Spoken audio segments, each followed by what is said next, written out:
আল্লাহ রাব্বুল আলামিন কুরআনুল কারীমের সূরাতুদ দুহা 93 নম্বর সূরাতুদ দুহা এর মধ্যে 11টি আয়াত রয়েছে, 40টি বাক্য রয়েছে, 102টি অক্ষর রয়েছে।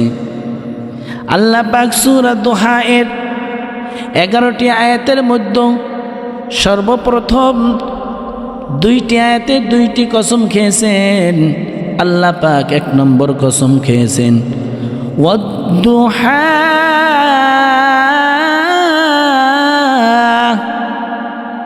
আল্লাহ পাক কসম খেয়েছেন যে দিনের আলোর কসম। 2 নম্বর কসম খেয়েছেন ওয়াল-লাইলি ইযা সাজা,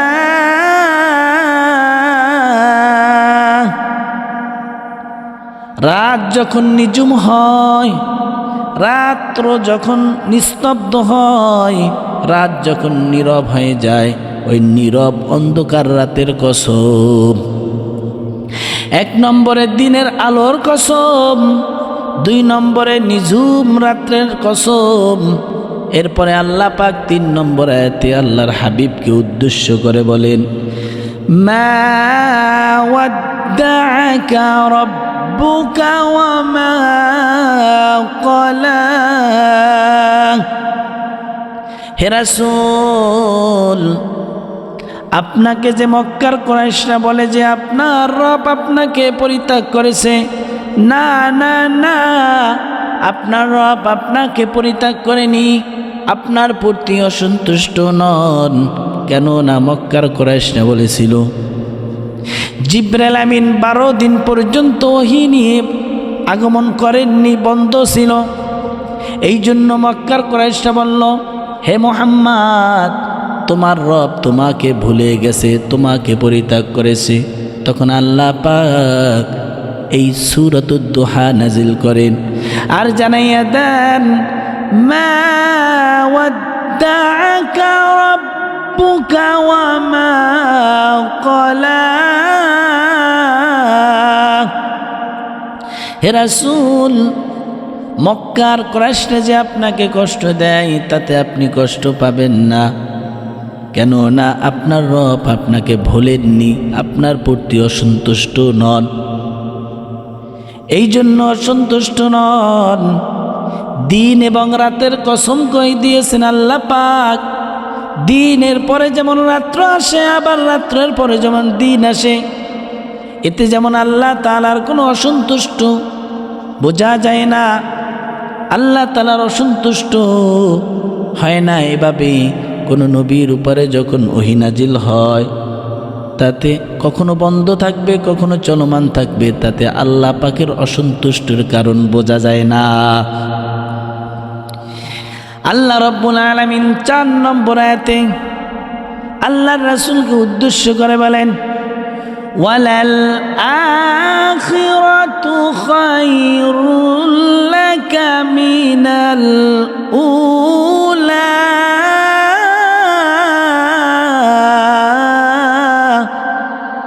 হে রাসূল, এই দুনিয়ার চাইতে পরকাল আপনার জন্য উত্তম। কেন না দুনিয়া চাইতে পরকাল উত্তম। আল্লাহ রাসূলকে উদ্দেশ্য করে আল্লাহ পাক বলেন এই দুনিয়া যেমন করে আপনার যতটুকু সম্মান ইজ্জত, তার চাইতে পরকালে আল্লাহ পাক বহু গুণে আপনার ইজ্জত সম্মান বৃদ্ধি করে দিবেন। আল্লাহর হাবিব তার পবিত্র জবান দিয়ে বলে উম্মত শুনে রাখো, আল্লাহ রাব্বুল আলামিন আমাকে ইজ্জত সম্মান কিভাবে দিয়েছেন। হাসরের ময়দানে আল্লাহ রাব্বুল আলামিনের হামদের পতাকা আমি নবী মুহাম্মদ সাল্লাল্লাহু আলাইহি সাল্লামের হাতে থাকবে। আর ওই হামদের পতাকার নিচে আদম সফিউল্লাহ থেকে তামাম পৃথিবীর মানুষগুলো হামদের পতাকার নিচে অবস্থান করবে। এর চাইতে আর বড় সম্মান কি হতে পারে? আল্লাহ রাব্বুল আলামিন 5 নম্বর আয়াতে আল্লাহ পাক নবীকে উদ্দেশ্য করে বলেন ولسوف يعطيك ربك فترضى হে রাসূল, আল্লাহ পাক আপনাকে এমন কিছু দান করবেন, আপনার রব আপনাকে এমন কিছু দান করবেন যা পেয়ে আপনি খুশি হয়ে যাবেন। আল্লাহ রাসূলকে কি দান করেছেন দুনিয়ায়?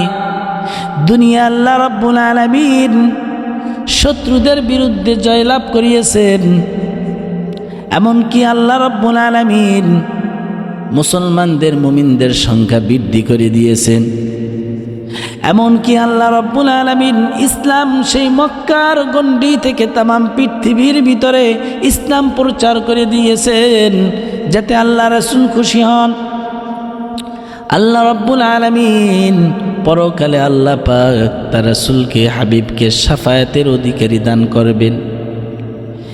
যখন পৃথিবীর কোনো মানুষ, কোনো নবী, কোনো রাসূল আল্লাহ তাআলার দরবারে কোনো কথা বলতে পারবেন না, তখন একমাত্র আল্লাহর হাবিব আল্লাহ রাব্বুল আলামিনের অনুমতি ক্রমে কথা বলবেন, তামাম পৃথিবীর মানুষের জন্য শাফায়াত করবেন।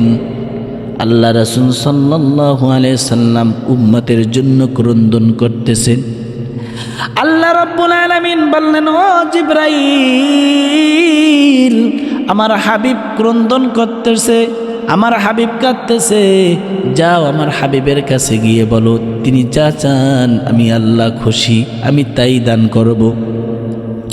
জিবরাইল আমিন আল্লাহর হাবিবের কাছে আগমন করলেন, বললেন, ইয়া রাসূলুল্লাহ, ইয়া হাবিবাল্লাহ, আপনি কেন ক্রন্দন করতেছেন? আল্লাহ পাক আমাকে প্রেরণ করেছেন, পাঠিয়েছেন আপনার কাছে।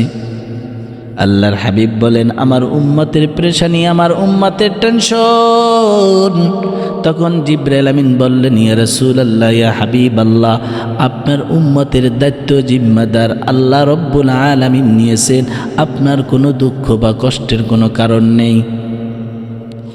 আল্লাহ রাসূল সাল্লাল্লাহু আলাইহি ওয়াসাল্লাম বলেন, উম্মত শুনে রাখো,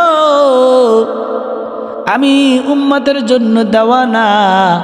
আমার আল্লাহ যতক্ষণ পর্যন্ত আমার উম্মতকে মাফ না করবেন, আমি নবী আল্লাহর প্রতি খুশি হব না। এমনকি গুনাহগার একটি উম্মত যারা পরিমাণ ঈমান নিয়ে যে আসবে পরকালে, আমি নবী তার জন্য সুপারিশ করব, শাফায়াত করব। আমার আল্লাহ আমাকে প্রশ্ন করবে, ও দোস্ত আপনি কি আরো কিছু চান? তখন আমি নবী বলবো, না না আল্লাহ, আপনি আমার গুনাহগার উম্মতদেরকে ক্ষমা করে দিয়েছেন, আমি নবী আপনার প্রতি খুশি। বলেন না সুবহানাল্লাহ। ইমাম জৈনুল আবদিন রাদিয়াল্লাহু তাআলা আনহু বলেন, ও ইরাকবাসী শুনে রাখো, তোমরা তো জানো কোরআনুল কারীমের সম্মান সূচক, আশা সূচক সূরাতুজ জুমারের 53 নম্বর আয়াতখানা পেয়ে তোমরা মনে করতেছো বা তোমাদের কাছে আশা সূচক আয়াত এইটি। আল্লাহ পাক বলে দিলেন, ইয়া ইবাদিয়াল্লাযীনা আসরাফু আলা আনফুসিহিম লা তাকনাতু মির রাহমাতিল্লাহ।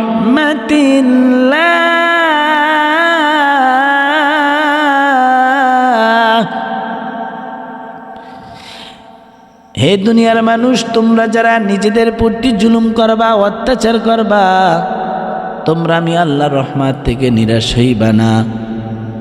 আল্লাহ রাব্বুল আলামিন বলেন, তোমরা যদি খাঁটি তওবা করতে পারো, আমি আল্লাহর কাছে সারেন্ডার করো, আমি আল্লাহর কাছে যদি প্রার্থনা করো, ইন্নাল্লাহা ইয়াগফিরুয যুনুবা জামিআ।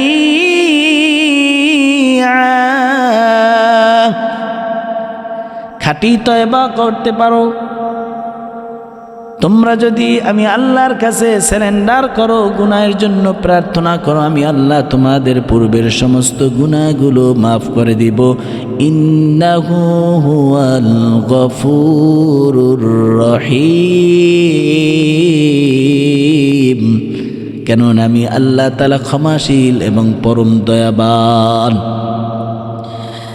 ইমাম জয়নুল আবদিন রাদিয়াল্লাহু তাআলা বলেন, তোমরা এই আয়াত পেয়ে আশা সূচক মনে করতেছো, তোমাদের কাছে এই আয়াতটা সর্বশ্রেষ্ঠ, কিন্তু আমরা আহলে বায়াত যারা, আমাদের কাছে সূরাতুদ দুহা এর 5 নম্বর আয়াতটা আশা সূচক, কোরআনুল কারীমের সর্বশ্রেষ্ঠ আয়াত। ওয়ালা সাউফা ইউতিকা রাব্বুকা ফাতারদা,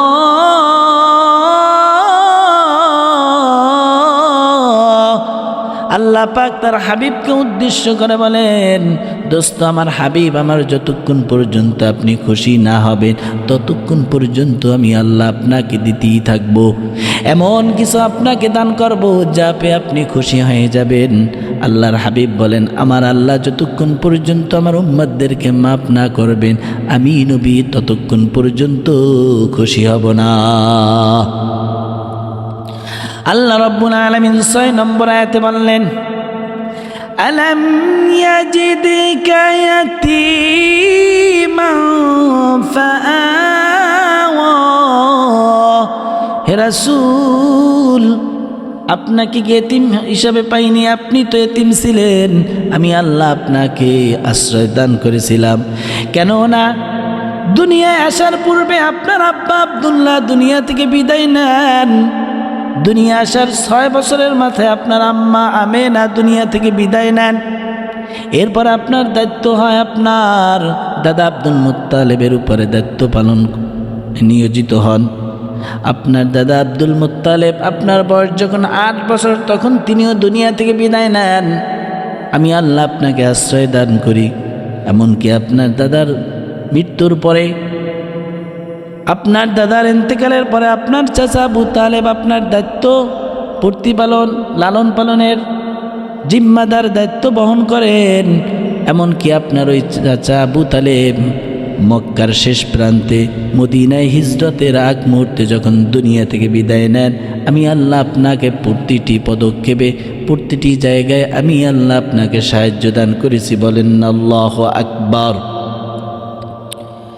আল্লাহ রাব্বুল আলামিন এভাবে রাসূলকে উদ্দেশ্য করে বলেছেন। আল্লাহ রাসূল বলেন, আমি একটি আরজি আল্লাহ তাআলার কাছে পেশ করেছিলাম, যদি আমি নবী ওই আরজিটা পেশ না করতাম তাহলে আমার জন্য কতই না ভালো হতো। আমি আল্লাহ তাআলার কাছে আরজি পেশ করেছিলাম, আয় আল্লাহ, সুলাইমান ইবনে দাউদকে আপনি ক্ষমতা দান করেছিলেন, রাজত্ব দান করেছিলেন। অনেক নবীকে, কোন নবীকে আপনি মৃত্যু ব্যক্তিকে জীবিত করার ক্ষমতা দান করেছিলেন। যখন এই কথা বললাম সাথে সাথে আল্লাহ পাক উত্তর দিলেন, নবী গো, হাবিব গো আমার, দোস্ত আমার, আমি কি আপনাকে এতিম হিসাবে পাইনি? আমি তো আপনাকে আশ্রয় দান করেছিলাম। তখন আমি স্বীকার করলাম যে হে আল্লাহ, আপনি আমাকে এতিম অবস্থায় দুনিয়ায় প্রেরণ করেছিলেন। আপনি সব কাজে আপনি আমার সাহায্যকারী হিসাবে ছিলেন। আল্লাহ রাব্বুল আলামিন 7 নম্বর আয়াতে আল্লাহ পাক তার হাবিবকে উদ্দেশ্য করে বলেন, ওয়া ওয়াজাদাকা দাল্লান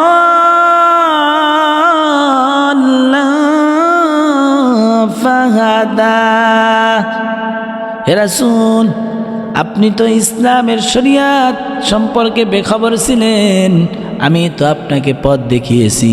কেননা আল্লাহর হাবিব যখন বয়সপ্রাপ্ত হলেন তখন তিনি দেখলেন মক্কার মানুষগণ শিরিক, কুফর, অত্যাচার, জুলুমের ভিতরে নিমজ্জিত।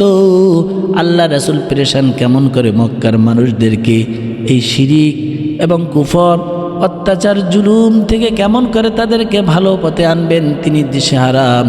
তিনি টেনশন করতে লাগলেন। এজন্য তিনি মক্কার অধুরে হেরার গুহার মধ্যে ধ্যানে মগ্ন থাকতেন, ইবাদতে মশগুল থাকতেন। কিভাবে তার কমকে, তার জাতিকে, মক্কার মানুষদেরকে অন্ধকার থেকে আলোর পথে আনা যায়, তখন আল্লাহ পাক আসমান থেকে জিব্রাইলকে প্রেরণ করে পবিত্র কোরআন নাজিল করলেন। ইকরা বিসমি রাব্বিকাল্লাযী খালাক। আল্লাহ রাব্বুল আলামিন কিতাব নাজিলের মাধ্যমে, নবুয়াতের মাধ্যমে, রিসালাতের মাধ্যমে আল্লাহ রাসূলকে বললেন, ওগো হাবিব, কোরআন দান করলাম, ঈমান আপনি আপনার উম্মতদের প্রতি ইসলামের দাওয়াত দেন, যারা আপনার পথে আসবে তারাই হবে হক এবং তারাই হবে আলোর পথ। এজন্য আল্লাহ পাক কোরআনুল কারীমে সূরাতুশ শুরা 25 নম্বর পারায় 52 নম্বর আয়াতখানে স্পষ্ট বলে দিলেন, মা কুনতা তাদরি মাল কিতাবু ওয়ালাল ঈমান। হে রাসূল, ঈমান কি, কিতাব কি আপনি জানতেন না? আমি আল্লাহ আপনাকে পথ দেখিয়েছি, আমি আল্লাহ আপনাকে জানিয়ে দিয়েছি। এজন্য আল্লাহ পাক বলেন, আপনি ছিলেন ইসলাম সম্পর্কে বেখবর, আমি আপনাকে পথ দেখিয়েছি।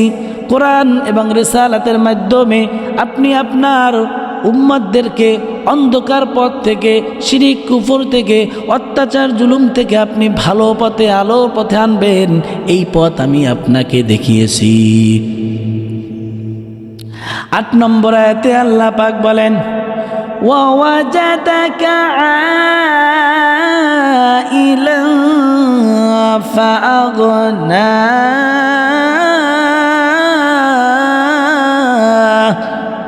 হে রাসূল, আপনি ছিলেন নিঃস্ব, আমি আল্লাহ আপনাকে সচ্ছল বানিয়েছি, শক্তিশালী করেছি। কেননা আপনি হযরত খাদিজা রাদিয়াল্লাহু তাআলার ব্যবসার জন্য আপনি অংশগ্রহণ করেছিলেন। এরপরে খাদিজা রাদিয়াল্লাহু তাআলার সাথে বিবাহ বন্ধনে আবদ্ধ হন। এরপরে খাদিজা রাদিয়াল্লাহু তাআলা তার সমস্ত সম্পদ আপনার কদমে বিসর্জন দেন। এই সম্পদ দিয়ে আপনি ইসলামের খেদমত করেছেন, এমনকি যুদ্ধ ফরজ করে দিয়েছিলাম। ওই যুদ্ধে বিধর্মীদের সাথে জয় লাভ করে গনিমতের মালগুলো দ্বারা মুসলমানগণ শক্তিশালী হয়েছিল। আমি আপনাকে নিঃস্ব থেকে স্বচ্ছ করেছি, শক্তিশালী করেছি। আল্লাহ রাব্বুল আলামিন 9 নম্বর আয়াতে স্পষ্ট বলে দিলেন, নবী গো, এতিমদেরকে ধমক দিবেন না, এতিমদের প্রতি কঠোর হবেন না। ফাম্মাল ইয়াতীমা ফালা তাকহার, এতিমদের প্রতি কঠোর হবেন না, কেননা আপনিও নবী ছিলেন এতিম। এই আরবের মানুষগুলো এতিমদের সাথে দুর্ব্যবহার করে, কেননা যারা এতিমের আত্মীয় স্বজন, তার ক্ষমতাশালী ব্যক্তিরা এতিমের দুর্বলতার সুযোগ পেয়ে এতিমদেরকে ঠকায়, এতিমদের সাথে খারাপ ব্যবহার করে, এতিমদের সম্পদগুলো লুটে নেয়, কেড়ে নেয়। নবী গো, এজন্য আপনি এতিমদের প্রতি কঠোর হবেন না, সহনশীল হন। এজন্য আল্লাহর হাবিব বলেন, ও আমার উম্মাহ শুনে রাখো, মুসলমানদের মধ্যে ওই বাড়িটি উত্তম, ওই বাড়িটি ভালো, যেই বাড়িতে, যেই বাড়িওয়ালা, যেই বাড়ির মধ্যে এতিম আসলে এতিমের সাথে ভালো ব্যবহার করা হয়, ওই বাড়িটি হচ্ছে মুসলমানদের মধ্যে উত্তম এবং ভালো বাড়ি। আর যেই মুসলমানের ভিতরে ওই বাড়িটি হচ্ছে নিকৃষ্ট, খারাপ, যেই বাড়িতে কোনো এতিম আসলে তার সাথে দুর্ব্যবহার, খারাপ ব্যবহার করা হয়, ওই বাড়িটি হচ্ছে মুসলমানদের মধ্যে খারাপ, মন্দ বাড়ি। ও আমার উম্মাহ শুনে রাখো, এতিমের ভরণ পোষণকারী অভিভাবকগণ, লালন পালনকারীগণ, এই যে মধ্যমা আঙ্গুল এবং তর্জনী আঙ্গুল, 2টা আঙ্গুল একত্রিত করে আল্লাহর হাবিব বলেন, এতিমের অভিভাবকগণ জান্নাতে আমি নবীর কাছে এমন পাশাপাশি থাকবে। এই 2টা আঙ্গুল যেমন পাশাপাশি, তেমনি আমি নবী এবং এতিমের ভরণ পোষণকারী অভিভাবকগণ জান্নাতে পাশাপাশি থাকব। আল্লাহ রাব্বুল আলামিন এরপরে 10 নম্বর আয়াতে আল্লাহ রাসূলকে উদ্দেশ্য করে বলেন, وَأَمَّا السَّائِلَ فَلَا تَنْهَرْ। হে রাসূল, কোনো সাহায্য প্রার্থী, কোনো ভিখারি যদি আসে তাহলে তার সাথে কঠোরতা করবেন না, ধমক দিবেন না। কেননা কোনো ভিখারি যদি দোকানে আসে, কোনো ভিখারি যদি বাড়ির সামনে আসে, হাত পাতে যদি সামর্থ্য নাও থাকে, তাহলে তার সাথে মধুর কথা ভালো কথার মাধ্যমে তাকে বিদায় দাও। ও দুনিয়ার মানুষ শুনে রাখো,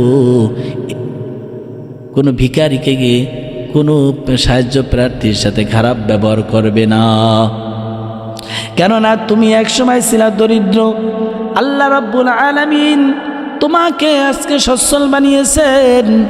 এজন্য প্রতিটি মানুষের উচিত ছিল তার পূর্বের কথা স্মরণ করা। আমি এক সময় বা আমার এক সময় কিছুই ছিল না, আজকে আল্লাহ আমাকে সম্পদ দিল। এই সম্পদের কারণে অহংকার করা যাবে না। এতিম মিসকিন আসতেই পারে, আমি যদি তাকে সামর্থ্য অনুযায়ী পারলে কিছু দিব, যদি নাও পারি তাহলে তার সাথে ভালো ব্যবহারের মাধ্যমে তার সাথে ব্যবহার করব, যাতে ওই ভিখারি বা সাহায্য প্রার্থী কষ্ট না পায়। এটাই হচ্ছে ইসলামের শিক্ষা। সর্বশেষ আয়াতে আল্লাহ পাক 11 নম্বর আয়াতে বলেন, ওয়া আম্মা বিনি'মাতি রাব্বিকা ফাহাদ্দিস। হে রাসূল, আপনার রব আপনাকে যে নিয়ামত দিয়েছে তার কথা প্রকাশ করুন। আপনাকে যে রিসালাত দিয়েছে, আপনাকে যে কোরআন দিয়েছে, এই কোরআন মানুষের কাছে পৌঁছে দেন। আপনার রিসালাত মানুষের কাছে প্রচার করুন। নিয়ামতের কথা স্মরণ করতে বলা হয়েছে। যেমন করে কাউকে যদি কোনো আর্থিক নিয়ামত দান করে, ওই ব্যক্তি ওই নিয়ামতের শুকরিয়া আদায় করবে। ওই সম্পদটি, ওই অর্থটি আল্লাহ তাআলার পছন্দনীয় কাজে ব্যয় করলেই ওটার হক আদায় হয়ে যায়, শুকর গুজার আদায় হয়ে যায়। এই জন্য যারা অর্থশালী, যাদের সম্পদ আছে, তারা ভালো কাজে ব্যয় করলে ওই ভালো কাজের কারণে তার সম্পদের শুকর গুজার আদায় বা হক আদায় হয়ে যায়। যাকে আল্লাহ পাক শারীরিক শক্তি দিয়েছেন, নিয়ামত দান করেছেন, শারীরিক নিয়ামতটা হচ্ছে আল্লাহ পাক যে হুকুম দিয়েছেন ফরজগুলো, ওই ফরজগুলো আদায় করবে এবং আল্লাহ তাআলার নাফরমানির কাজ থেকে বিরত থাকাই হচ্ছে শারীরিক শুকরগুজার করা। আল্লাহ রাব্বুল আলামিন যাদেরকে ইলম দান করেছেন, জ্ঞান দান করেছেন, এই জ্ঞানের শুকরিয়া আদায় করা হচ্ছে জ্ঞান অনুযায়ী মানুষের কাছে প্রচার করা, পৌঁছে দেওয়া। এটাই হচ্ছে ইলমের বা জ্ঞানের শুকরগুজার করা। এজন্য আল্লাহ পাক বললেন, ওয়া আম্মা বিনি'মাতি রাব্বিকা ফাহাদ্দিস। হে রাসূল, আল্লাহ পাক আপনাকে যে নিয়ামত দান করেছেন তার সত্য প্রচার করা। সূরাতুদ দুহা এর এই 93 নম্বর সূরাটি কোরআনুল কারীমের, যার মধ্যে 11টি আয়াত রয়েছে, 40টি বাক্য রয়েছে, 102টি অক্ষর রয়েছে। আল্লাহ পাক দুটি কসম খেয়েছেন। আল্লাহ রাসূলকে উদ্দেশ্য করে বলেন, রাসূল টেনশন করবেন না, তাদের কথায় কষ্ট পাবেন না। আপনার রব আপনাকে পরিত্যাগ করেনি, আপনার প্রতি অসন্তুষ্ট না। অতএব দুনিয়ার চাইতে আপনার জন্য আখিরাত উত্তম। আখিরাতে আপনার ইজ্জত সম্মান দুনিয়ার চাইতে বহুগুণে বৃদ্ধি করে দেওয়া হবে। এরপরে আল্লাহ পাক বললেন, রাসূল আপনি টেনশন করবেন না, আপনার উম্মতের জন্য এত টেনশন করবেন না। আমি আল্লাহ জিম্মাদার নিয়ে নিলাম, আপনার উম্মতের কোনো কষ্ট দিব না। আপনার উম্মতের জন্য যা চাবেন আমি আল্লাহ তাই দেব, যতক্ষণ পর্যন্ত না আপনি খুশি না হবে। আপনি যখনই খুশি হবেন তখন আমার নিয়ামত বন্ধ হবে, তার আগে আপনাকে আমি কষ্ট দিব না, আপনাকে দিতেই থাকবো। অতএব হে রাসূল, আপনি তো এতিম ছিলেন, আমি তো প্রত্যেকটি পদক্ষেপ, প্রত্যেকটি ধারাবাহিকভাবে আপনার সাহায্য করেছি। দুনিয়া আসার পূর্বে, আসার পরে, আপনার মক্কা জীবন, মাক্কি জীবন, মাদানী জীবন এবং সর্বস্থায়, এমনকি আপনি দুনিয়া থেকে বিদায় নেওয়ার পরেও আপনার উম্মতের জিম্মাদার আমি আল্লাহ নিয়েছি। আপনি কোনো টেনশন করবেন না। রাসূল আপনি আপনার উম্মতের জন্য এত পেরেশানি হবেন না। কিভাবে আপনার উম্মতকে জান্নাতি পথে পরিচালিত করা লাগে এই জিম্মাদার আমি আল্লাহ নিয়েছি। আপনি কষ্ট করবেন না, আপনি ক্রন্দন করবেন না, আমি আল্লাহ সহ্য করতে পারি না। এরপরে আল্লাহ রাসূলকে উদ্দেশ্য করে বলে, রাসূল আপনি ছিলেন নিঃস্ব, আমি আপনাকে শক্তিশালী করেছি। আপনি ছিলেন নিঃস্ব, মক্কি জীবনে আপনি ছিলেন নবুয়তের প্রারম্ভে অনেক কষ্ট করেছেন। শেষ দিকে আল্লাহ রাসূল সাল্লাল্লাহু আলাইহি সাল্লামকে আল্লাহ পাক মুমিনদের সংখ্যা বৃদ্ধির কারণে শক্তি দান করেছিলেন। এমনকি আল্লাহ পাক বলে, রাসূল আপনি এতিম ছিলেন, এতিমদের প্রতি কঠোরতা হবেন না। হে রাসূল কোনো প্রার্থী যদি আসে, কোনো ভিখারি আসে, তাদেরকে ধমক দিবেন না, ভালোভাবে কথা বলবেন। হে রাসূল আপনাকে যে কোরআন নিয়ামত দেওয়া হয়েছে, রিসালাত দেওয়া হয়েছে, তা মানুষের কাছে প্রচার করুন। এ দ্বারা আমরা উম্মত যারা আছি প্রত্যেকটি মানুষেরই দায়ীদের কাজ হচ্ছে এই কথাগুলো স্মরণ রেখে আল্লাহ রাসূলের কাজগুলো দুনিয়ায় প্রচার করা এবং আমল করা। ওয়া আখির দাওয়ানা আলহামদুলিল্লাহি রাব্বিল আলামিন।